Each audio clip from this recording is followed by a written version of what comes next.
A contingent of Vermonters went out to Colorado to do a visit study of the legalization of marijuana. And it went anywhere from the judicial system to pro-marijuana advocates, law enforcement, and people dealing with addictions. So it was a really good cross group of individuals that went out there that really were going to look at this issue from 360-degree angle, if you will. So that was really good. They went out there with no agenda, and that was one of the agreements. We have no agenda. We're just going to go out there on a fact-finding tour and start asking some questions and things of that nature. Who did they meet with? We'll go through that, Okay. and it's really interesting who they met with. Pretty much across representation of the group that went out. I mean, they went to the growers, they went to the Boys and Girls Club, they went through to the judicial system, they went to law enforcement, the average citizens out on the street.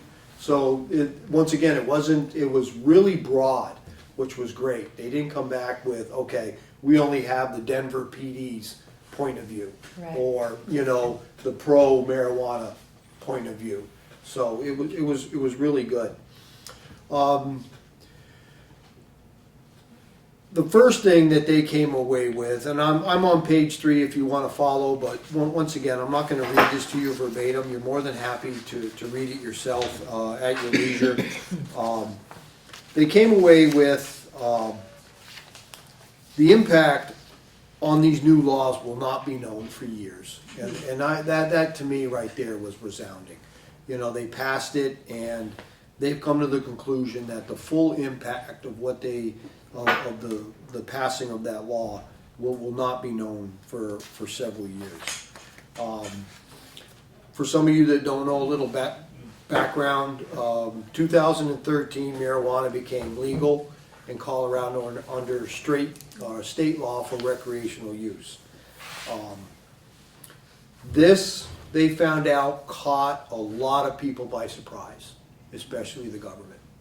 So they weren't set up, so to speak, for lack of better words. They were caught, the government particularly was caught by surprise that this referendum passed. So, their recommendations is to other states that if you think it's going to pass, really think. It's not as simple as saying, okay, recreational use is legal, so if you have under an ounce, it's fine. You sell it through, like we regulate alcohol through a state liquor store. They have dispensaries, and that's the mindset. They said, okay, it passed, recreational use is now legal. Let's set it up in the mirror image of the way we do our alcohol sales, which is you have to be 21 to go in there, you have to have a Colorado ID, you can purchase up to an ounce, there's no public use or smoking of marijuana. So pretty much what was in place for alcohol, just take away alcohol and insert marijuana, and they were like, okay, let's do that. Not working quite the way they thought it would. And so their advice is really think outside the box. If that is somewhere where your state may want to go, then there's a lot more to think about. You can't just simply replace marijuana with alcohol and have everything be the same. How are you? Okay, what is their recreational marijuana? You can purchase up to an ounce at a state-regulated store, and you can grow up to 6 plants at home. Public participation or consumption is barred.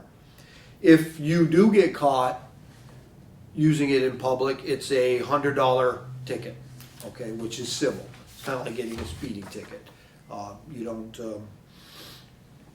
There is no criminal charges. Marijuana is not advertised in the general media. Okay, it is advertised, but it's advertised within the culture of like marijuana magazines and things of that nature. But it's not like advertised on TV and billboards and things of that nature. So it's not advertised in the general public. Is it advertised in the stores? They That sell them? just, Like, you know, we have like alcohol. in the cigarettes. dispensary, Yeah. you mean inside the dispensary? Yeah.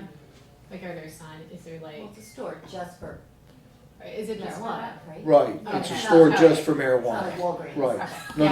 no. Yeah. Yeah. No, I, When yeah, they I sell just alcohol. didn't, yeah, mean, no, I just didn't know if they, when you get, like, if they're like in the windows, you know how like when you go by a convenience store on the Oh, windows, right. it's like Budweiser. Like for or something. sale. Yeah, I Like, just didn't know what's if the they sale of the had. week or something? That's a good question. Yeah. Yeah, I don't know that. Okay. But it is just to clarify, it is a dispensary that only deals with marijuana.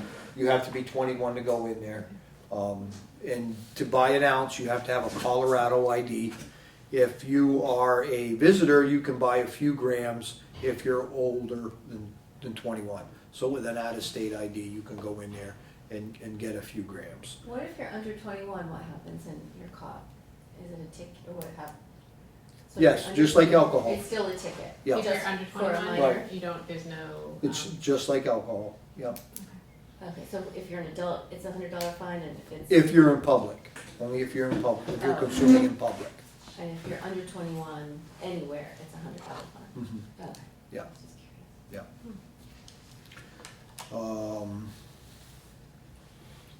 Sorry. No, we're good. They also had to create a marijuana enforcement division, just like we have our liquor control. Okay, so now they had to have a whole nother arm of government. And we're all intelligent in this room. You can imagine the pitfalls and trials and tribulations of trying to now establish a whole nother arm of a government entity. And, you know, what are their powers and their training and things of that nature. So, now mind you, this is after they passed the bill. Right. You know, so you this can. wasn't in place before. Exactly. Yeah. You know, so now they're thinking, okay, wow, we're having all these issues that are coming up, and you know, obviously there's a sense of urgency.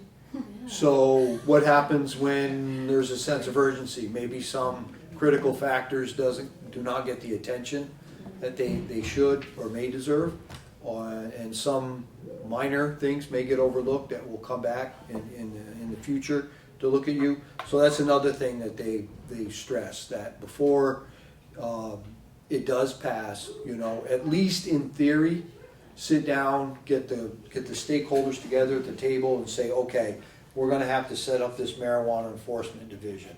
You know, who's going to head it? What's the prerequisites for, you know, the appointment, and what are their powers going to be, and things of that nature. You really got to think broad down the line. Is this because the bill was presented by, it wasn't presented from like their government? The government didn't present. It was put to the people and they voted and it passed, and it really took the government by surprise.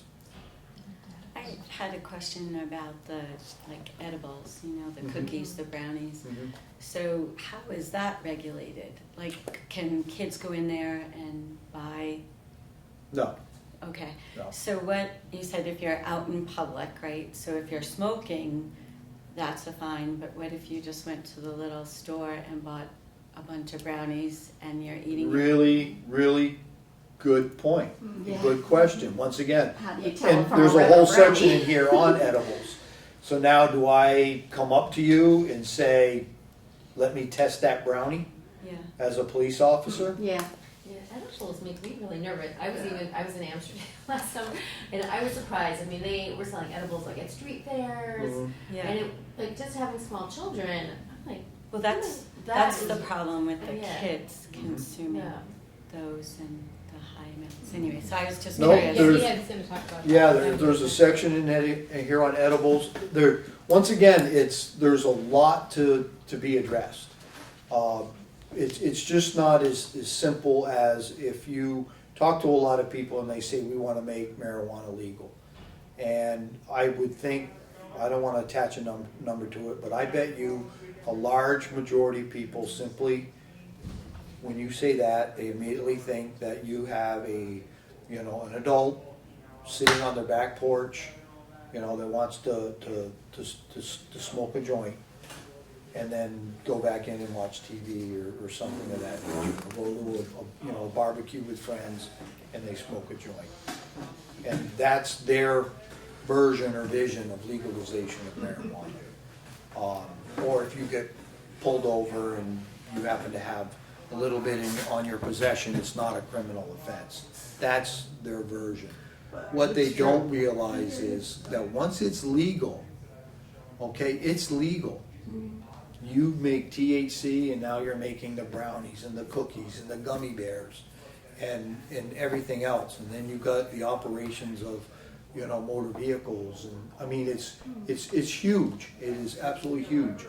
And there's no doubt in my mind, if alcohol was just invented today, that would be so illegal it wouldn't even be funny. I mean, think about it. I mean, it has been. Right, in the past. but think about it. I mean, it alters your state. It's addictive. If alcohol was invented today, Huge problems, yeah. Yeah. you wouldn't be able to go to Price Chopper and buy it. It would be, if it was legal, it'd be very regulated. But alcohol has been accepted since the cavemen stomped on grapes. And okay. So, but anyway, I'm getting way off track here. Did you have something you wanted to ask? Yes. Oh, I think he may address it later, but I'm just wondering how are they working on establishing, say, driving under the influence? Mhm. And how to test for that? Mhm. And also, I was thinking about, more people testing in the workplace. And still, it's going to be a workman's comp issue, it's going to be, employers aren't gonna want people under the influence, and marijuana stays in your body. For It's system so approximately much longer. 30 days. I wonder if they took a look at the economics of people trying to hold a job, and that it's maybe more freeing, that it's legal for them to smoke some pot the night before. What's that gonna do if they have like a CDL drug testing the next day? Mhm. Alcohol, Heart surgeon. maybe, yeah, heart surgeon, yeah, I wouldn't want my surgeon the night before. So I wondered if They that's obviously, in the they study. didn't address that. Yeah. They addressed the driving under the influence, which presents its own unique problems because exactly that. You can test positive for THC up to 28, 30 days later. Yeah, So, what's the threshold? what's the same? What's the threshold? That's what you've got to look at. Even though you test positive for THC, I mean, you're not under the influence 3 weeks later, Yeah. but yet you're still testing positive for it. So what is the magic number? I'm not a chemist, I'm not a biologist, I don't know. Yeah. But They must it's have, unique, they're like, a presenting. walk test or something, I mean. Well, that's we the do thing. that here in Vermont, your drug recognition experts. All we have to prove is that you were impaired when you drove, okay? Theoretically, you could slam NyQuil Well, yeah. I was and gonna be say hormones impaired. both can I impair. just, you could take Much more. prescription drugs. Yeah, and pharmaceuticals. Something, exactly, totally legal, totally great. We just, if you're impaired. So, once again, those are some unique challenges that we have to address. We wouldn't go into court and say this person smoked 3 joints, so that's what they were arrested for. We would say they were impaired, and through this various sequence of tests, we showed that they were impaired. Right, I and mean, things can impair. mhm. Oh, and believe me, you can get arrested and convicted under an 08. What's it only? Oh, if you're driving, a lot of people think if you're under 08, you're safe. Oh, okay. Yeah. You know what I mean? Yeah. If you're a good heavy drinker, you can function fine Oh. at higher numbers. But if you get, say, like a 21-year-old that it weighs 100 pounds that's never drank in their life before, and you give them 2 glasses of wine, they're probably going to get arrested if they got behind the wheel 15, 20 minutes after drinking that wine. I feel it after 2 sips, so. So I know Linda has to leave in about 5 minutes. So Okay. I just want to give you some. I just wanted to be let Mike kind of go through this. Yep, and I'll- then I'll we'll do some this Q&A real- after. Once again, you have these, so I don't wanna bog it down. On page 6, this found me fascinating just because this is what I do. It's the problem of conflict between federal law and state law. Here you have a federal law saying it's illegal, it's an illicit drug, and then you have a state saying it's legal, it's okay. The federal government, in its infinite wisdom, came up with 8 priorities. And they basically said, if you meet these criteria, for lack of better words, we're not going to intervene. Okay? We're not gonna what? Intervene. Gotcha. Okay? And real quick, the 8 listed are prevent distribution to minors, prevent revenue from the sale of marijuana going to criminal enterprises, gangs, cartels, prevent the diversion of marijuana from states where it is illegal under state law in some form to other states, prevent state authorized marijuana activity from being used as a cover or pretext for the trafficking of other illegal drugs or illegal activity, prevent violence in the use of firearms in the cultivation and distribution of marijuana, preventing drug driving and the exacerbation of adverse public health consequences, prevent growing of marijuana on public lands, and prevent marijuana possession or use on federal property. So if you meet those 8, or if you enact laws that address those 8 issues, they pretty much say, okay, all our concerns are addressed. So if you work under those, it's called the Cole Memorandum. So if you ever want to look those up, the Cole Memorandums, and they do that. COLE. Yes. One of the biggest problems that they addressed out there is banking. Okay, that is tough. A lot of banks won't finance marijuana grow operations, and you know, how do you all of a sudden you go up there? I mean, there's no secret they're making very large sums of money. So what do they do with that money? You know, and a lot of it is cash. So from a law enforcement perspective, that is huge. You have these vast sums of money, and you know, banks are kind of shying away from it, and it's like, what are we doing with this? So, Is it being taxed? I mean, is the state making a lot of money? oh, very much so. It's very heavily taxed. Yeah. Yeah, yeah. So they probably see that as a benefit. They're doing tons of construction out there. I was just out there, and everywhere you go, they're building roads and bridges and buildings, and they're going crazy with the money. It's, yeah. And they took money, and so much is allocated towards education, and so much, obviously, the marijuana enforcement division is probably being fully funded by that tax, and you know. Yeah. So yes, it is a revenue source, a very large revenue source. I think, and that's a big draw. Yeah. I am so sorry. Oh, no, that's okay. I have to get to work. I did take that paper. Some of the diversion problems that they were looking at is that the neighboring states are suing Colorado because people would go into Colorado, get the marijuana and bring it out. And that, since it's all illegal in the neighboring states, that's a burdensome on their court system, where people will go in there, and I imagine, and it doesn't address this, but just common sense. Anybody been here in Brattleboro in the early 70s, late 60s, early 70s? I was. Yeah, that one. You were? Yeah. Remember the busloads of kids from Amherst? Well, I don't. Okay. I'm thinking, I don't. Okay. Well, Vermont was I was- the neighboring states, it was 21 to drink, Right, and they often- and Vermont was 18. And, you know, I grew up in Hinsdale. Yeah, I remember that. busloads. 18's a scary thought too. Busloads of college kids would come up here on Friday and Saturday nights. I mean, this was wild, wild west. And That's crazy. it doesn't address this, but common sense would basically tell me if you lived on a border town with Colorado, you know, that is going to tax that town's police department, their judicial system, because people would go over there, you know, partake in something that's legal in that state but illegal in your state, but then come back. You know, I'm sure they have friends there. You know, granted, you've got an out-of-state ID, so you can only get a couple grams, but, I mean, I have friends in Chesterfield, Keene, Hinsdale, Greenfield. You know, I was born and raised here. All my friends aren't within the town line of Brattleboro. We're a neighboring state.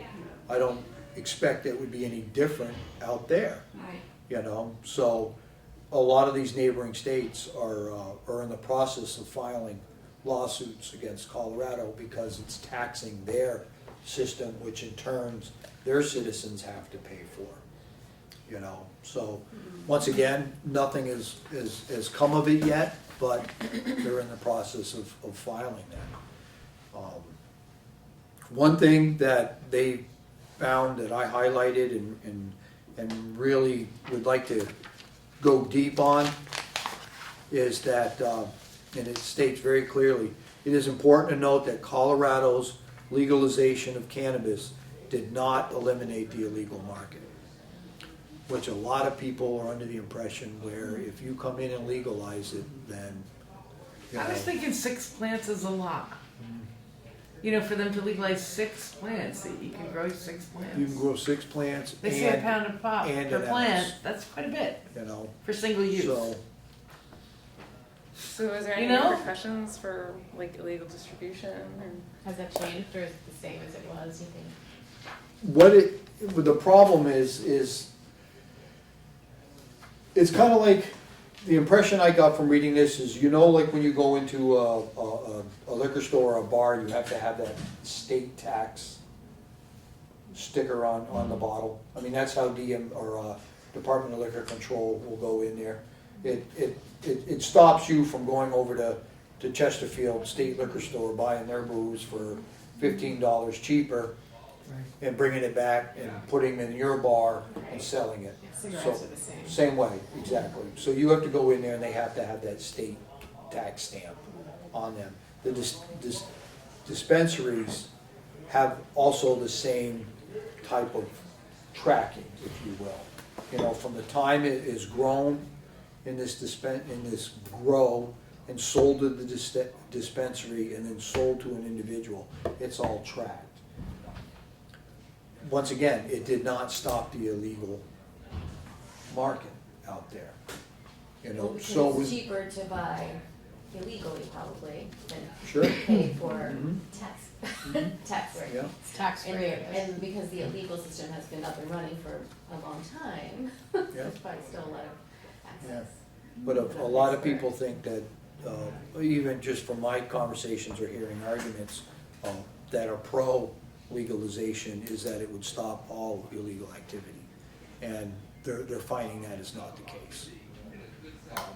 No, and I've been reading like some of the dispensaries now are getting shut down because they are putting other drugs through. It's human nature. Yeah. I mean, and now you're talking, you know, vast sums of money and profit, and you're gonna get people that make wrong decisions, you know? I mean, it warps your mind. It truly does. You see all this money coming in, and it's very tempting.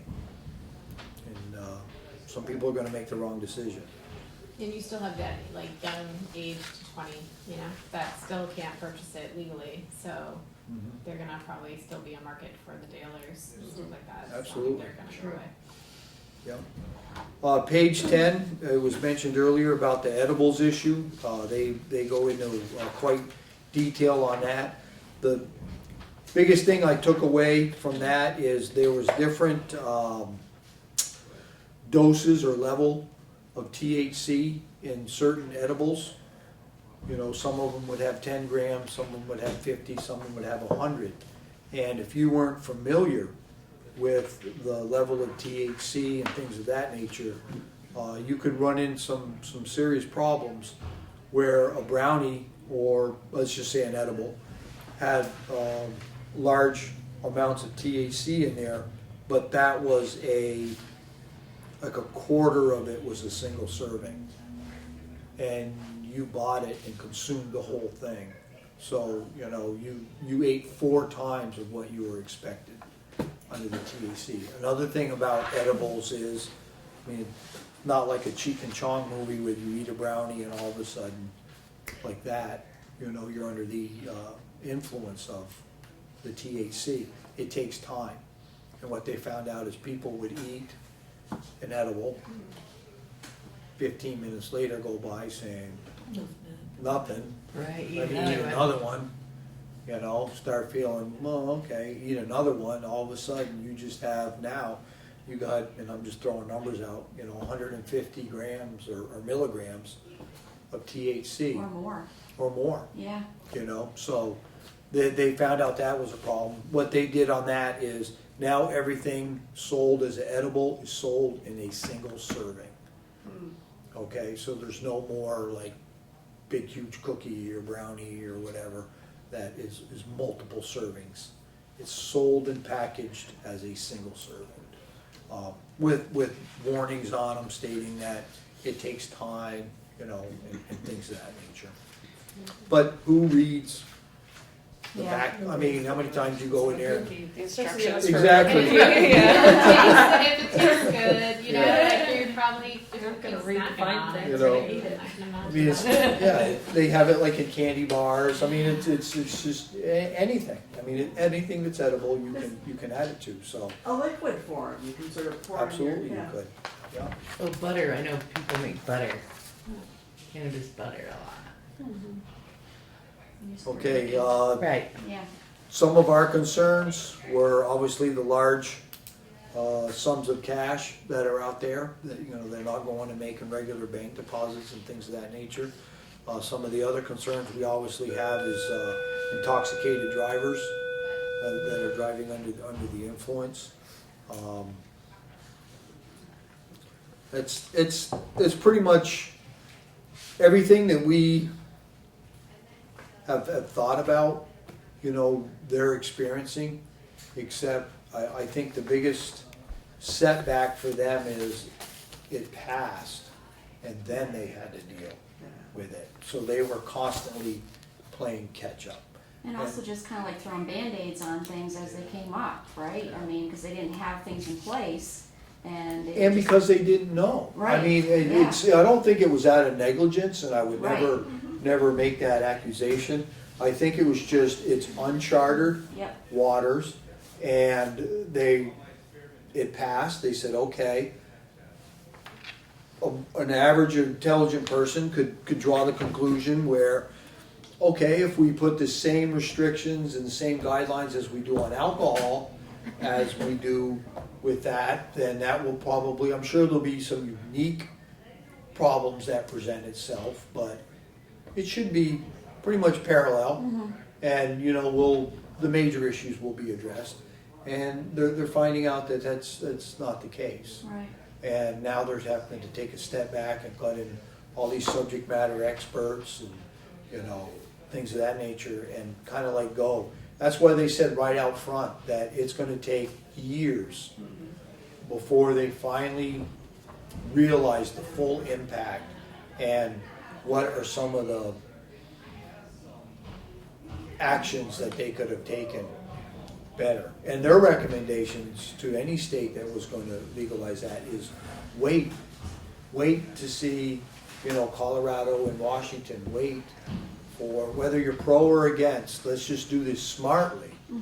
And, you know, when it does go to the voters and it does pass, then we already have our marijuana regulatory division set up, like we have our liquor control.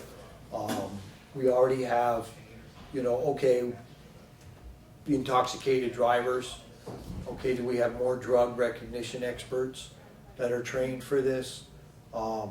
There's just so much, the banking, how are we gonna deal with large sums of cash? How are you gonna regulate from the grow to the dispensary? And the whole edibles issue. Edibles issues, Yeah. huge, Hospitals. you know? Right. And a lot of what I said, did I hand these out? Once you, Yes. once you legalize something, you can't change that. Like you can't. Did you make it illegal again? Is that what you're saying? Yeah, like you can't make it legal. Well, they tried that with alcohol, look Yeah. how successful that Right, was. right. Yeah. I mean, if That's you, right. if the voters pass it, yeah. I It's mean, you in. can, yeah. They pass it for, and then 2 years later, you wanna go against. Sure, you can, but Probably it'll much be tougher. tough, yeah. Right. It's gonna be tough. And it sounds like, I mean, it's not, or you wouldn't say it's a total disaster. I mean, they're kind of going through the process. That's Mhm. unfortunate that they have to go through it. Right. But like it's, you know, there's not, I mean, are there incredible, an increase in people dying or the or? Here's I the, didn't look at this. yep, this is the second sheet that I gave you. And it's compared to the US, the averages of Colorado and Washington on the marijuana use. And they go in different age groups, 12 and greater, 18 and greater. And, the past month between 12 and 17, 18 and 25, 26 and up. Once again, I'm not gonna insult you and go over this, but just by glancing at this, you can see that they have a considerably higher use than across the United States. It's I'll make- scary I'll make that sure I provide 12-year-olds this are too as a even link considering in it. case Oh, you wanna Is that share it. Or, okay. On the second page, to address like some of your concerns, the ages of children sent to the ER for accidental marijuana ingestion. As you can see, in 2008 to 2011, on average, it was 4 a year. 2013, when they first enacted that law, it was 8. The first half of 2014 was 14 children. So, it's a considerable jump from the time they enacted the law. It is, a 250%, 200% increase from 2011 when it was illegal. It'd be interesting to see the rates of accidental uses of prescription drugs compared to that though. I mean, it was just 14 years. Of little kids misusing, like young children taking, Findings. I agree. Ingesting. Yeah, I mean, that's I true, mean, they just should to compare Yeah. accidental poisoning period kind of thing. Yeah. Yeah. I mean, that 14. well, prescription 14? drugs is In the first half. is high in children. Oh, no, what, 14 in True. the whole state? One of Is the top that what you're saying? things. Like, I don't know. This one, that I know that I heard something, I don't know if it's in Colorado or somewhere, but there was like a brownie on some party's lawn or a half-eaten cookie, and like their 3-year-old just started eating it because it was Right, a cookie it on was the a ground, cookie. and they ended up ODing, like the kid just started like stumbling, and so the poor parent didn't even know what had happened. Right. So, and I can see, people just drop beer. It's like if you had like a half-eaten cookie and Yeah. you just, didn't like the taste of it or whatever, and you just tossed it. It's kind of scary. It's very scary. Yeah.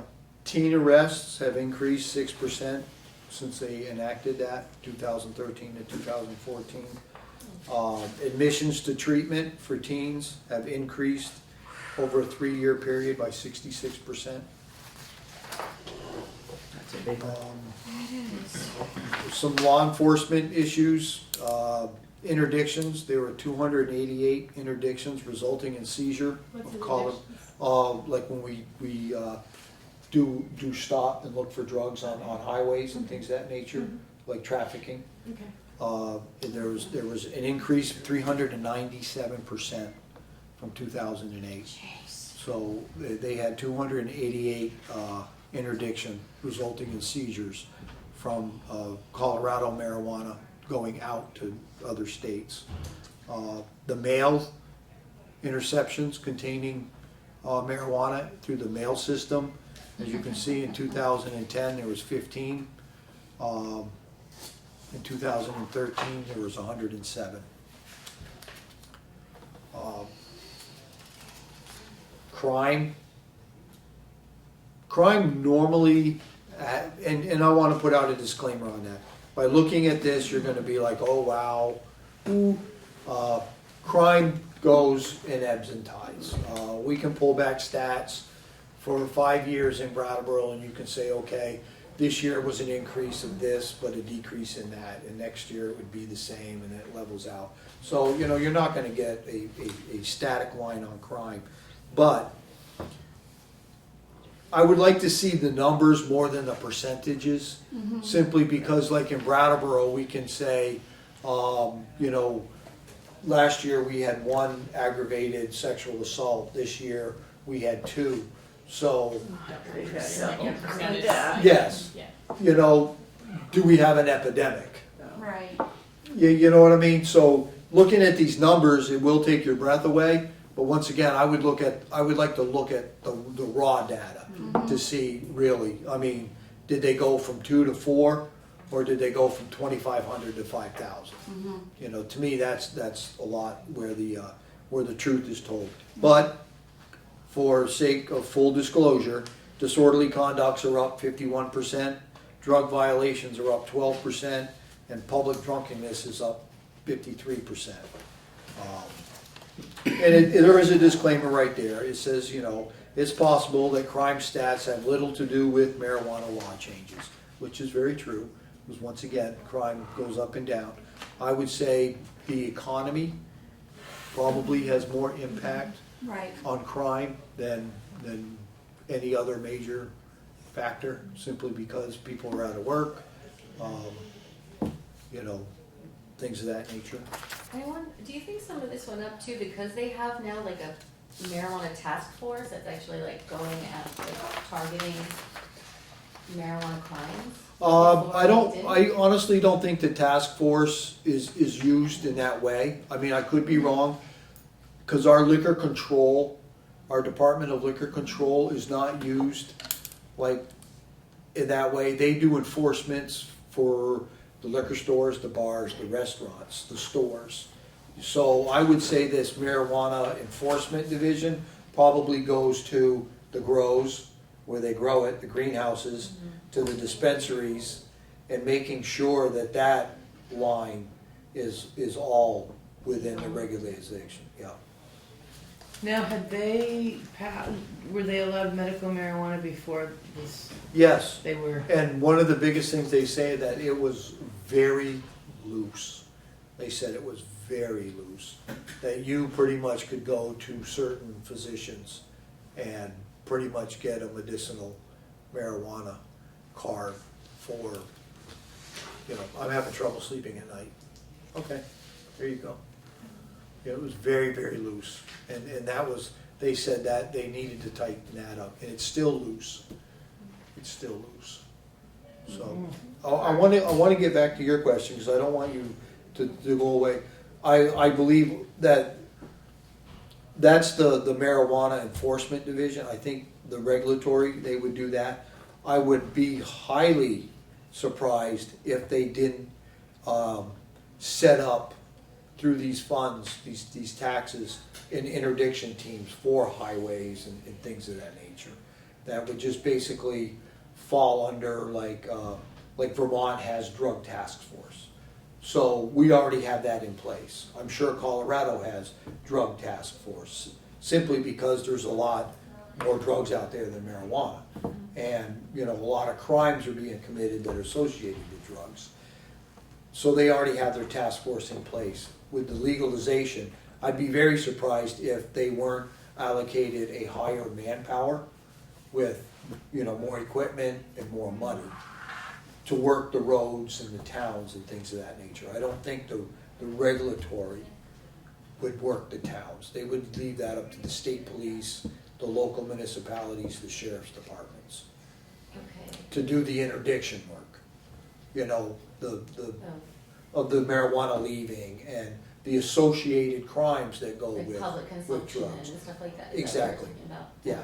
that would be at the municipal level, sheriff's level, things of that nature. And they wouldn't have increased their forces, you think?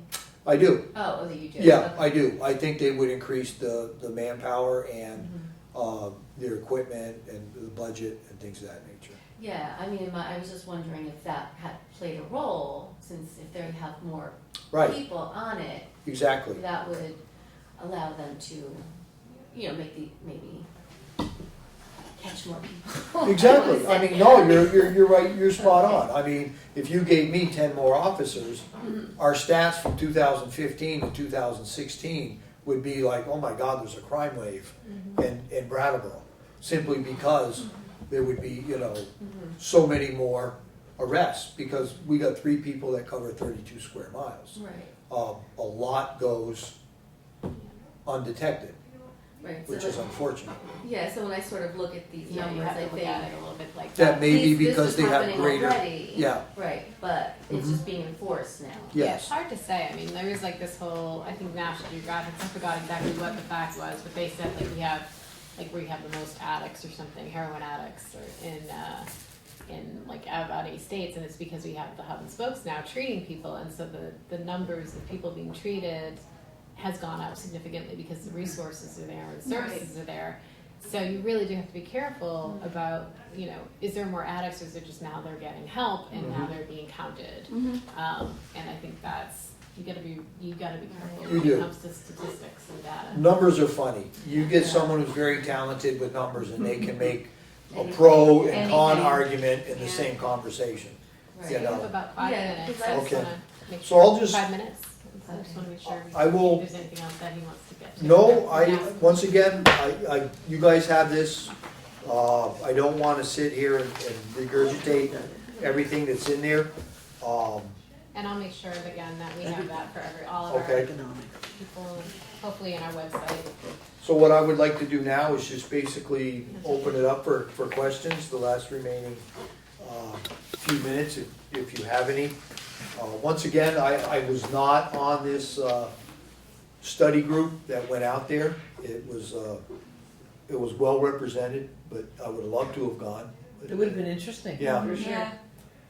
Yeah. But it was good to have people like the Boys and Girls Club go, Mhm. and like to know that it Absolutely. was people that are all different. Mhm.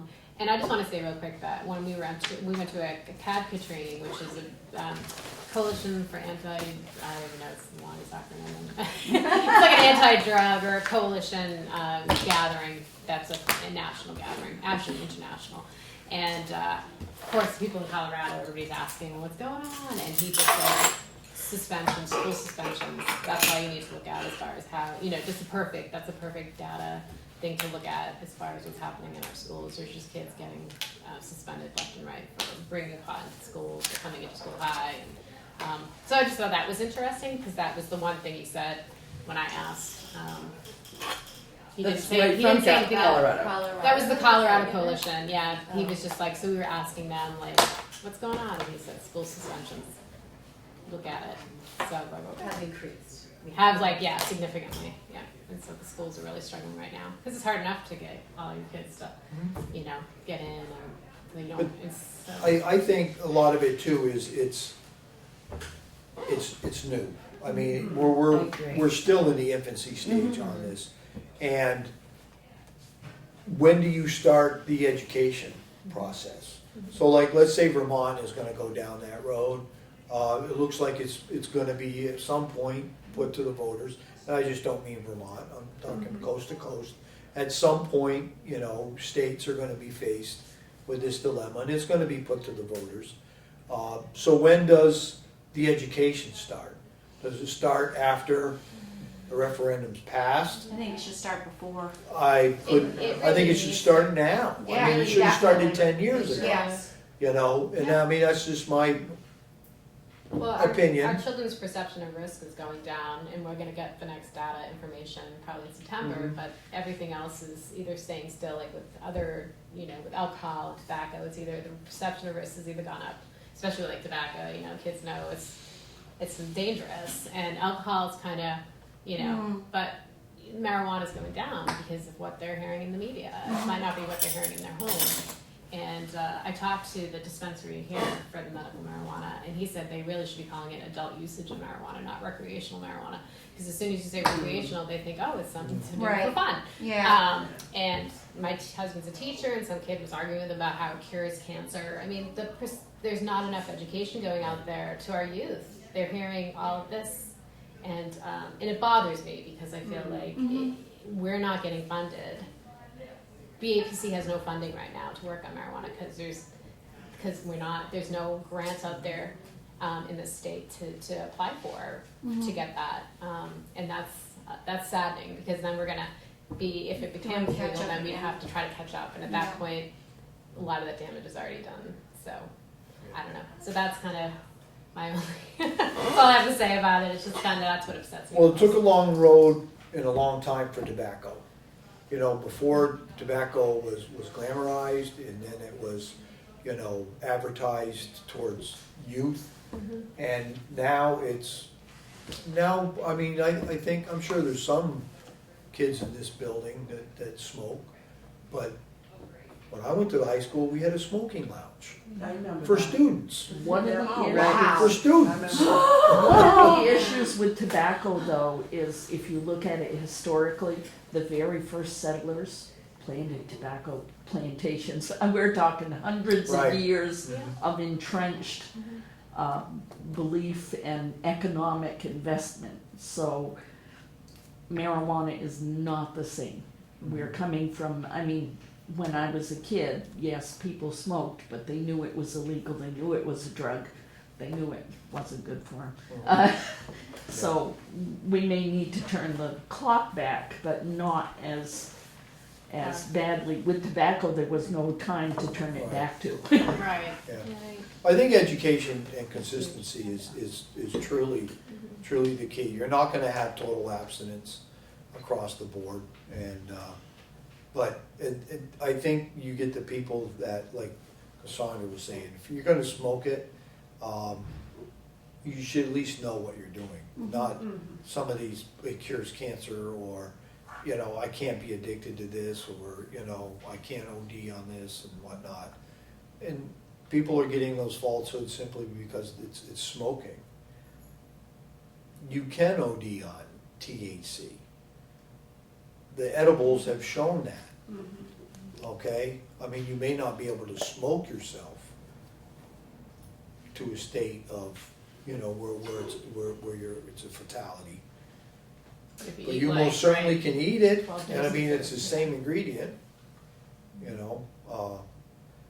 I'll be the first to admit, there's a lot I don't know. So, you know, I just like would read and say, okay. But then what's funny is you read something else and it contradicts what you read here. And then you read this and it's like, now you gotta say, okay, who wrote this piece? Who wrote this piece? What is Yeah. their angle? What is their agenda? And then, I mean, it's really, really difficult. We need to get out there and just put forth a lot of data collection, a lot of studies need to go into this. Colorado and Washington are doing these because they're facing that. They have the raw data.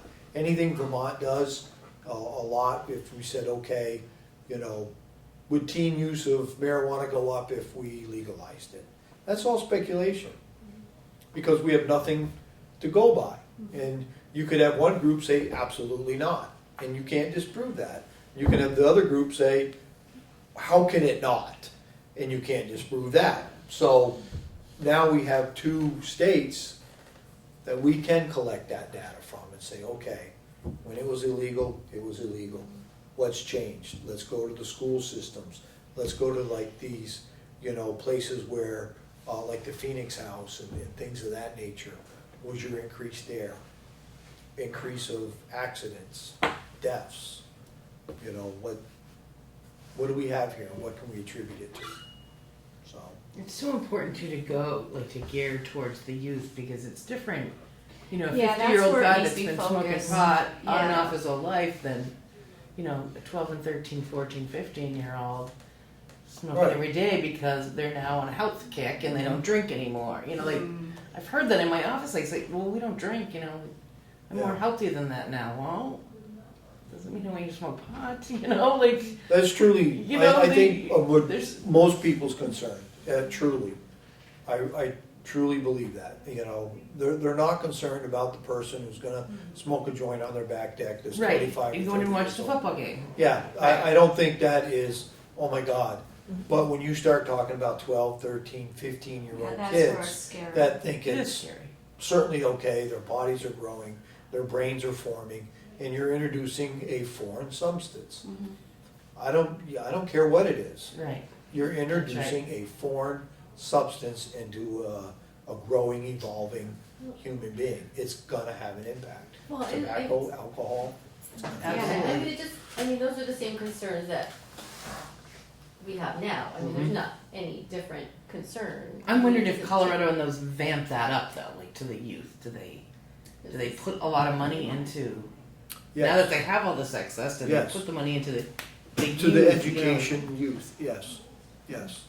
A lot of money. You know, you don't want a state of a bunch of 15-year-olds Right. all And, getting high. and they can't get them from the dispensary, so what you're saying is they're getting it in the same way they always Always got have. it. So it's Yeah. not, so nothing has really changed. Right. So it's not that the legalization allowed them to get their, they're getting more, it's just they're getting the same. That they Well, Right, our kids are still getting it. Actually, Yeah, it would right. be. Because they have access to it now. I don't know though, because It it would might be more accessible now The because it's same issue as with prescription drugs.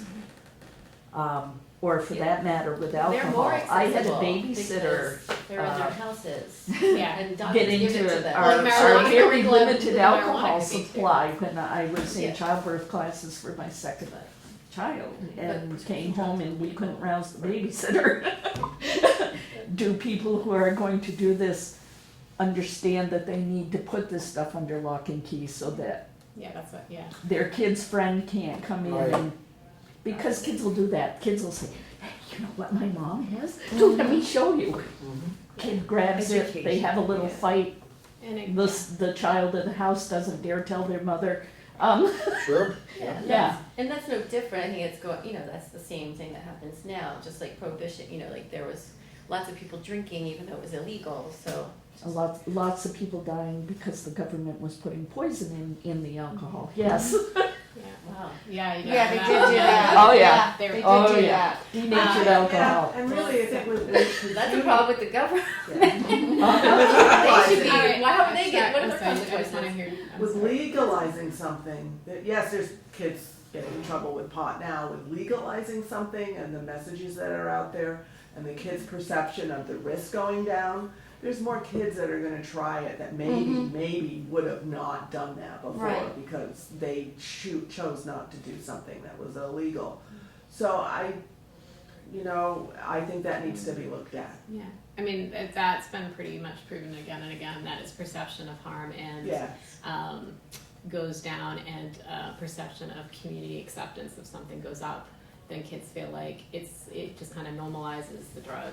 And I think that is something that we have to be aware of. And again, it's just unfortunate that there's not funding right now And to be addressing it, that it's going to be this kind of after it becomes legal, that we have to then try to make up for that time. And it's just that how many children then start using between those, now and then. So that's kind of, Stigma sometimes is a good thing. yeah. If you were, like right now, if you smoke, there's certain groups that will be like, I'm not hanging out with you because you are, you do this. So you remove that stigma by saying it's legal, it's okay, it's good, it's safe.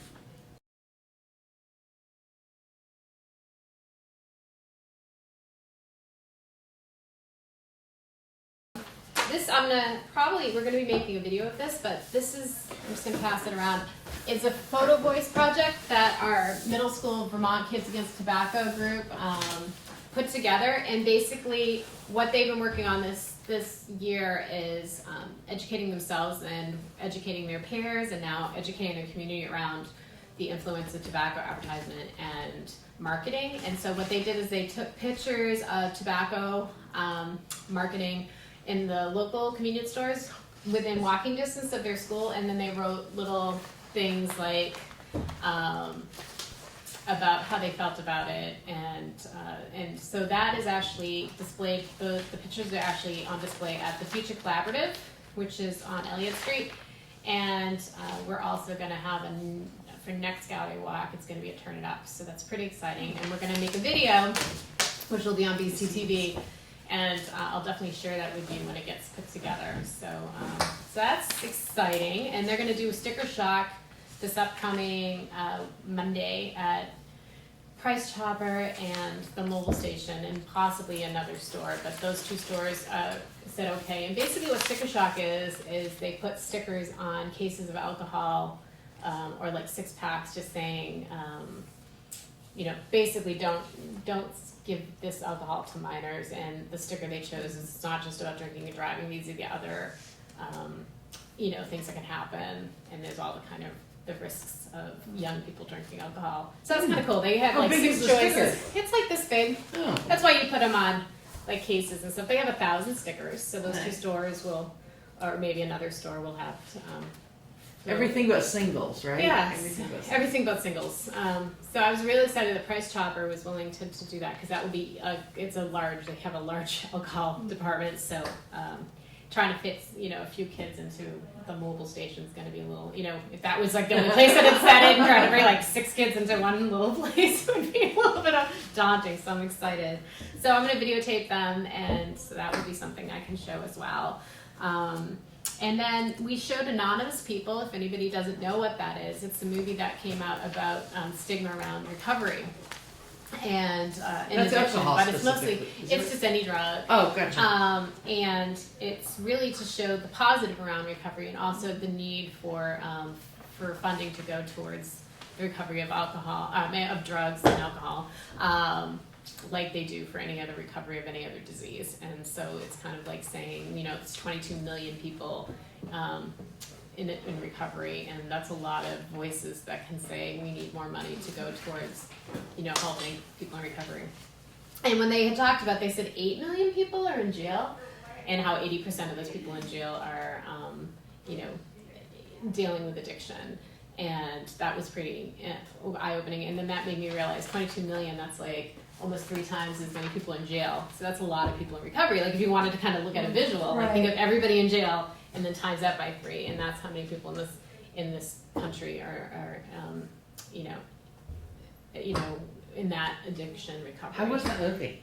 Huh? How was that? Because it's great. I wanted to see it because the trailer. She was right because you can't expect people to go for help Right. if it's always looked upon as bad. Right, and that's that's really, and they were trying to really just show the positive of recovery. Like that's like a strong, like you should be proud to be in recovery. You shouldn't be ashamed. Right. And so we showed it, and 90 kids came. It was the most. It was a Durham Diversity Day. We had Raina Lowell, who was a part of the Hungry Heart tour, come and talk, and then Susie Walker was there. And I don't know if you know, but the Turning Point's available to anybody 16 and over. So that was really good to share, and then one kid stood up and said, "You know what? I have addiction in my family, and it just makes me feel like, okay, this is bigger than it made her feel like, all right, this is not just my family. This is big, And I think that if that's what they come away with, if they, And I mentioned above the influence is really needed in this school because not only for the people who want to make healthy choices, but there's kids in the school that need to make healthy choices, and that's something that above the influence can provide to the school is a place to really enforce that. So hopefully we'll get more ETI students. I don't know how inspiring my speech was, but again, I'm really happy 90 students saw that, and hopefully we'll look at recovery and addiction differently. The Wyndham opiate response, I don't know if you guys have heard wind of this. This is kind of the response from Governor Shumlin, basically asked every county to kind of address opiates, and pretty much the Department of Health kind of took it on initially. And I know that some of you at the Marlboro College, they had this kind of brainstorm, and then it came together, and now it's kind of like, what are we? Nobody's funded, again, no funding to deal with this. So who's going to kind of take it on? Because the Department of Health doesn't, they can't continue. And so we had a meeting, Michelle Carr and I and Prudence McKinney and Robin Whiskey, and said, how can we move forward with this? And so there's a lot of different groups in that. There's kind of strategies, and we had our medical RX abuse prevention team that we have had for a while through BAPC, and now there's a task force within the hospital that kind of started within the hospital to make sure that there's best practices happening in the hospital, making sure somebody doesn't go to the ER when their primary cuts them off of a prescription opiate, and so that's happening outside of us but anyway, there's all this kind of stuff happening around medical, and so we're going to kind of take that on, continue to take our piece on that, and then work on the locked-in meds, and the every day is take back day now. It's kind of our new thing, because take back day is no longer happening, but there's just places to dispose of medication. So we're really trying to get that out as well. And there's a first responder group that started with Michelle Carr. And actually, can you speak really briefly about I know you guys are still formulating what you do, but can you just speak real quick to what that group is looking at? Basically, we're looking to understand what each agency can bring to the table, like Habit Opco, the Suboxone Clinic at the retreat, Turning Point. We have representatives from Morningside, the Drop-In Center, so we can get to the root of the problem instead of just duplicating efforts and spinning our wheels. So when a police officer, like from our perspective, when we encounter a homeless person who obviously is in need of certain services, we know what entity offers what services to best get them into some type of streamline where they can get the help they need. So it's So very You might wanna- educational. You might wanna just think about including the community health team right away.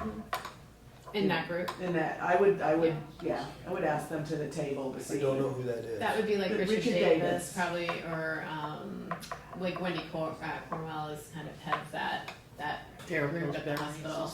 Yeah, Pardon? we'll talk. Okay. Pillsbury, Carol But it's Pillsbury. law enforcement, they're really trying to get law just thought him 'cause of enforcement Richard. to really understand what services, but also just to kind of how to deal when you have Right. somebody. And she was so excited, Michelle Carr jumped out of her sight, was clapping, because you had called, or if somebody had from your office called because there was somebody who was supposed to get their Suboxone dose the next morning, and they said, we don't know, we have to hold them. He's got us, what do we do?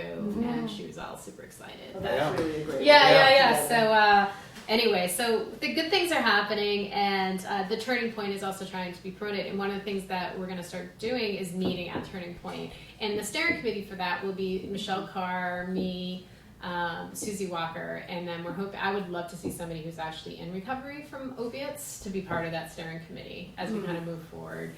But we're going to be the ones to kind of share that organizing of those meetings. So one of us might kind of host that particular time, or at least facilitate. So that's good, because that also allows the recovery, treatment, and prevention to be more connected. So to me, that's really exciting. Is that the Wyndham County? That's in Wyndham Are County. you gonna extend an invitation to Grace Cottage? Well, we're They have a talking- Suboxone clinic. Okay, yeah, they have, right. That's through I the spoke, retreat, right. but I spoke. Yeah, and we're talking about, is it really Wyndham County? Because most of the people at the table are Brattleboro, so we're probably going to end up calling it, and this is the next meeting, we're going to talk about, what is our coverage area? And if you feel like that, because you guys don't really have, I think, any kind of group. I Does think West River Valley thrive? Right, but as far as a Wyndham opiate, I think No. Greater Falls is up in the Springfield, they have their own, and then there's one over in the Manchester area, which I think Wilmington's kind of, you know what I mean? It's who comes to the table? Yeah, So if- Townsend's one of those Yeah. missed areas. Yeah. That area is So really I would missed recommend in a lot of I would services. recommend somebody from maybe Grace Cottage, even coming, maybe you, to kind of represent That's not what I feel there. to represent that area, because I think it's important that they find kind of a group to be part of, because at this point it's mostly Brattleboro, but it's only just because. But we get most of our new patients are from Brattleboro. Yeah, so So we get them from the drop-in center from Morningside. They are on Medicaid. They can get medical rides up.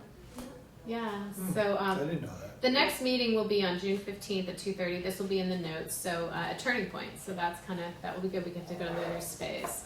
Smoke-free places and spaces. If anybody has gone to Price Chopper, please look bench between Price Chopper and Rite Aid. We got a big 6-foot sign on the back of the They can't bench. sit there anymore. Yeah, well, it's doing something. We'll see, right? Yeah. Yeah, right. It's no, I think it has reduced for sure, but it's hard because it's one step. But I'm excited about it, and I met with the Downtown Alliance twice already to talk about what their interest is around smoking downtown, and we're going to do a survey with the Downtown Alliance, which is great for merchants to kind of see what their concerns are, what their interests are as far as addressing smoking downtown. And the discussion of the parks came up, because there's 3 parks basically downtown, and there's no ordinance for those right now. There was a assumption that there was an ordinance, and it just wasn't really being enforced. But I said there's no other than around the parks. I mean the playgrounds, but even that's not an ordinance. It's more just kind of this is the place kids hang out, don't smoke here. Right.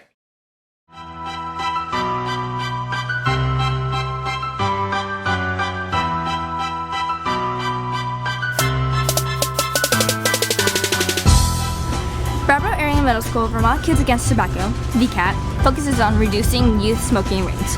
One effort to do so is to raise awareness about how tobacco advertisements and marketing influences youth. Youth are 3 times as susceptible as adults to tobacco advertising. Tobacco advertisement and marketing has more influence on teenage smoking behavior than smoking parents or peer pressure. The tobacco industry spends more than $8.5 billion each year marketing its products in the U.S. alone. That is $1 million an hour and more than $1 for every human on Earth. Tobacco industry spends over $25 million each year marketing its product in Vermont. That is $220 for every Vermonter under 18 years old. 9 out of 10 daily smokers began smoking before they were 18. Candy-flavored cigarettes are not illegal, but tobacco industries still sell other tobacco products in over 45 flavors, including e-cigarettes and cigarillos. Even though there is a warning, it's so small and placed so people still may want to buy it. When I'm walking around someplace, I see tons of cigarette litter on the ground. To be honest, I find this disgusting. It's litter and unhealthy for the people and for the earth. If you think about it, the empty packs of cigarettes that are on the ground count as advertisements for little kids to see.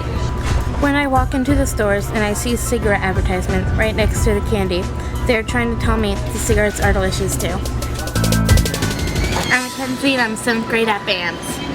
I'm Anita, and I'm in 8th grade at BAMS. I'm Billy, and I'm an 8th grader at BAMS. Hi! And we're VCAT. And we are VCAT. We are VCAT. Yes. Together. 1, 2, 3. And we are VCAT.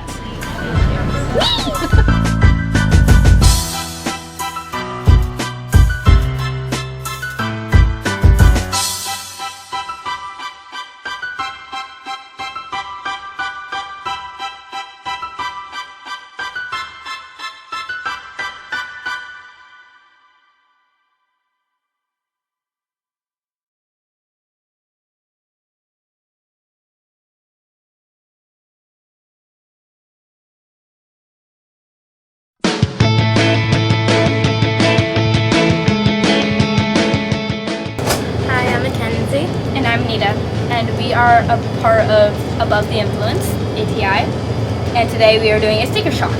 And that is to put stickers on alcohol to remind adults not to give it to younger